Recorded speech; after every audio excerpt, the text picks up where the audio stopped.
آداب ناظرین، میں ہوں آپ کے ساتھ رحیم احمد خان اور آپ اس وقت ملاحظہ فرما رہے ہیں تسنیم ٹی وی کی خاص پیشکش شخصیت ہند۔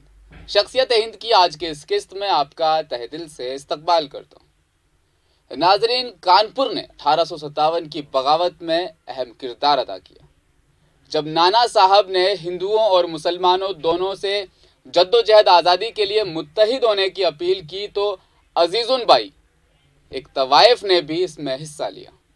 1857 کی بغاوت کے دوران انہوں نے انگریزوں کے بارے میں معلومات اکٹھی کرنے میں ایک اہم مدد کی اور اسے آزادی پسندوں تک پہنچایا۔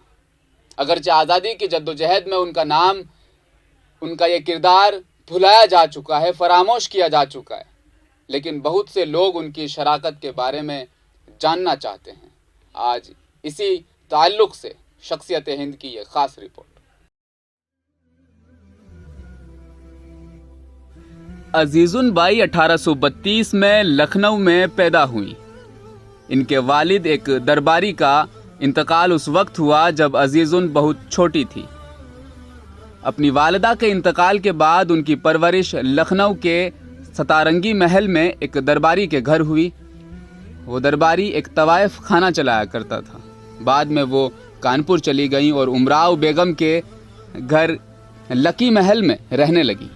تاریخ میں اس کی کوئی وجہ درج نہیں ہے کہ وہ کانپور کیوں چلی گئی، لیکن زیادہ تر یہ کہا جاتا ہے کہ یہ ایک ذاتی آزادی تھی جس کی انہوں نے کوشش کی، جس نے انہیں شہروں کو منتقل کرنے پر آمادہ کیا۔ بہت سے سپاہی جو دوسری گھڑ سواری فوج کا حصہ تھے، عزیزن کے گھر آیا جایا کرتے تھے۔ اس کا گھر فوجیوں کی ملاقات کا مرکز بن چکا تھا۔ کہا جاتا ہے کہ وہ دوسرے گھڑ سوار فوج کے ایک سپاہی شمس الدین خان کے قریب تھی، جس نے بغاوت میں کلیدی کردار ادا کیا تھا۔ 1857 کی بغاوت سے 2 دن پہلے شمس الدین ان کے گھر آیا تھا اور ایسا بتایا جاتا ہے کہ 1-2 دن میں نانا صاحب سردار بن جائیں گے اور گھر سونے کے مہروں سے بھر جائے گا۔ ایسا شمس الدین نے بتایا عزیزن بائی کو۔ عزیزن اسلحہ استعمال کرنا جانتی تھی اور دوسری خواتین کو بھی سکھاتی تھی۔ وہ مردانہ لباس زیب تن کرتی تھی، تمغوں سے آراستہ ہوتی اور پستول سے لیس گھوڑوں پر سوار ہوا کرتی تھی۔ انہوں نے خواتین کا ایک گروپ بنایا تھا جو مردوں کے لیے خوشی کا اظہار کرے اور زخمیوں کی دیکھ بھال کرے۔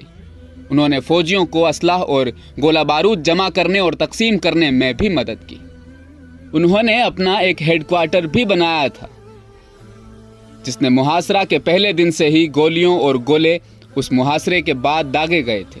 پوری مدت کے لیے جب ویلر کا قبضہ محاصرہ میں تھا تو وہ فوجیوں کے ساتھ وہیں رکی رہی۔ بھاری فائرنگ کے درمیان وہ ہمیشہ پستول سے لیس رہتی تھی اور جوابی کارروائی میں وہ فائرنگ کرنا بھی جانتی تھی۔ دستیاب اکاؤنٹس کے مطابق لگتا ہے کہ نانا صاحب عزیزن کو جانتے ہیں۔ بغاوت میں بھی شاید ان کا کوئی خاص کردار رہا ہوگا۔ کانپور میں جب نانا صاحب کی ابتدائی فتح کا جشن منانے کے لیے پرچم لہرایا گیا تو عزیزن بھی اس وقت نانا صاحب کے ساتھ موجود تھی۔ تیرے یلغار میں تعمیر تھی، تقریب نہ تھی، تیرے اسرار میں تغریب تھی، تادیب نہ تھی۔ ہندوستانی مورخین نے کانپور کی لڑائیوں میں عزیزن کے کردار کا ذکر کیا ہے، لیکن جس طریقے سے ذکر ہونا چاہیے تھا وہ حق ادا نہ ہو سکا۔ ان کے پاس ذاتی طور پر حاصل کرنے کے لیے کچھ خاص نہیں تھا اور نہ ہی کوئی ذاتی رنجش تھی۔ ان بہت سی دوسری خواتین کے برعکس جو بغاوت میں شامل ہوئی تھی، وہ صرف نانا صاحب سے متاثر تھی۔ مغربی یوپی کے مظفر نگر علاقے میں خواتین کی فعال شرکت دیکھی گئی۔ خواتین باغیوں میں سے کچھ کے نام آشا دیوی، بختاوری، جیبا، بھگوتی دیوی تیاگی، اندرا کور، جمیلہ خان، مان کور، رحیمی، راج کور، شوبھا دیوی، یہ وہ تمام خواتین ہیں جو عزیزن بائی کے ساتھ اس وقت تحریک آزادی میں شامل ہو گئی تھی۔ ریکارڈ کے مطابق اصغری بیگم کے علاوہ یہ تمام خواتین 20 سال کی تھیں۔ انہیں پھانسی دی گئی اور بعض صورتوں میں زندہ جلا دیا گیا۔ 2 اور ملکہ ایسی بھی تھی جن کی سلطنتیں ڈاکٹرین آف کا شکار ہوئی اور جو انگریزوں کے خلاف اٹھ کھڑی ہوئی وہ تھی رائے گڑھ کی اونتی بائی لودھی اور دھر کی رانی دروپدی۔ عزیزون، جو بغاوت کی اہم سازشوں میں سے ایک جنہیں سمجھا جاتا ہے، انگریزوں نے انہیں پکڑ لیا اور جنرل ہیولاک کے پاس لے جایا گیا۔ ہیولاک نے